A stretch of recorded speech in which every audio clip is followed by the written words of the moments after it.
नजरों में हमारे भोले की तस्वीर नगीना आ जाए।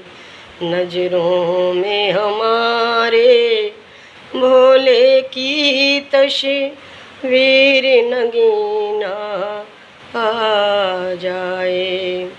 मर मर के जियों शिव शंकर पे मर मर के जियों शिव शंकर पे जीने का तरीका आ जाए। मरने का तरीका आ जाए। नजरों में हमारे भोले की तस्वीर नगीना आ जाए। चेहरे से उलट दौलट भोले मस्तक में छुपाए। मुख चंदा मस्तक पे छुपाए। मुख चंदा बिजली को पसीना आ जाए।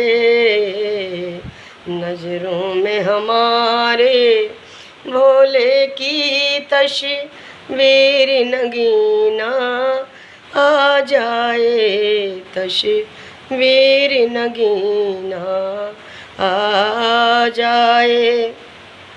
देखो, हमारा लक्ष्य यही होना चाहिए कि परम पिता परमेश्वर हमारे जीते जागते जीवन में भी रहें और मृत्यु के समय भी रहें।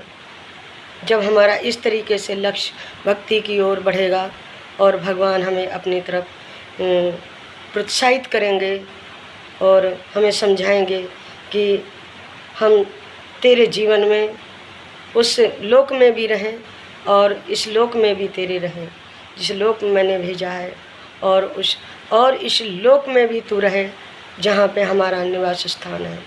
देखो, परमात्मा की तरफ चलने के लिए हमें बड़े संघर्ष का सामना करना पड़ता है। ऐसे ईश्वर नहीं मिलता है। तन मन के टुकड़े हो जाएं तब हो ही गति पूरी। तन मन के टुकड़े हो जाएंगे तब गति पूरी होगी। जैसे हम संसार के कार्य के लिए सुबह से लगा कर शाम तक पता नहीं कहाँ कहाँ की खाक छानते हैं, तब हम कहीं एक पैसा लेकर अपने परिवार में जाते हैं। ऐसे भगवान की भक्ति है। भगवान की भक्ति सरलता से नहीं की जा सकती है। इसीलिए कोई बिरला भक्ति कर रहा है जन कल्याण के लिए और अपने मुक्ति मोक्ष के लिए। ऐसे नहीं उसको पाया जा सकता है।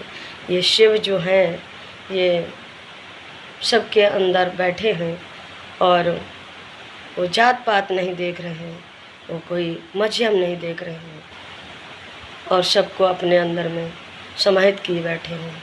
सबको ही अपना समझते हैं और सबको ही अपना बना करके जगत में पालन पोषण करने के लिए सबको नई प्रेरणा देते हैं। वो परम पिता परमेश्वर ऐसा है हमारा जगत में। कभी हम उसकी तरफ जाकर तो देखें, वो कैसा अपार ब्रह्म परमेश्वर। तुम सबके स्वामी, हम आरती में कहते हैं, पार ब्रह्म परमेश्वर तुम सबके स्वामी। वो पार ब्रह्म है, परमेश्वर है, जगत का पिता है, यीशु है सबका, ईश्वर है सबका। वो सबको अपने में समाहित किए बैठा है। आज हम सनातन धर्म की बात करते हैं। सनातन का मतलब क्या हुआ? आज तक कोई हमें कायदे से नहीं समझा रहा है। सनातन का मतलब है वो अपने में साने हुए सबको बैठा है। हर जीवधारी को अपने में साने हुए बैठा है। जैसे मिट्टी में हम कोई अलग से चीज़ मिलाते हैं तो ऐसे मिलाते हैं कि एक जैसा हो जाता है, वो चीज़ दिखाई नहीं देती है किसी प्रकार की। जो हम चार दीवारियों में उसको सान कर अपनी सुंदरता के लिए उसमें लेप चढ़ाते हैं, ऐसी नाना प्रकार की वस्तु डालकर जो उस मिट्टी में हमें दिखाई नहीं देती है। ऐसे परमात्मा अपने में हर जीवधारी को साने हुए बैठा है, अपने में समाहित किए बैठा है। कहता है, हे मनुष्य, तो ही एक ऐसा है संसार में जो मुझे प्राप्त कर सकता है, मुझे पा सकता है। आज के सब विचार हमारे यहीं तक आपको अवगत कराते हैं। अगर आपको अच्छे लगे हों तो लाइक, सब्सक्राइब और कमेंट करना ना भूलें। अगर आपको मेरी बात ईश्वर की समझ में नहीं आ रही है तो कमेंट बॉक्स में लिख कर भेजें। आपको और विधि पूर्वक आपको समझाने की कोशिश करेंगे। हमारा लक्ष्य है कि आप ईश्वर तक पहुँचें। यही हमारी प्रेरणा है, यही हमारी आकांक्षाएँ हैं कि जितने हमारे दिन दुखी हैं वो ईश्वर को पहचानने के लिए खड़े हो जाएं और भगवान की ओर चलें। बस इतना ही कहना चाहूँगी। जय श्री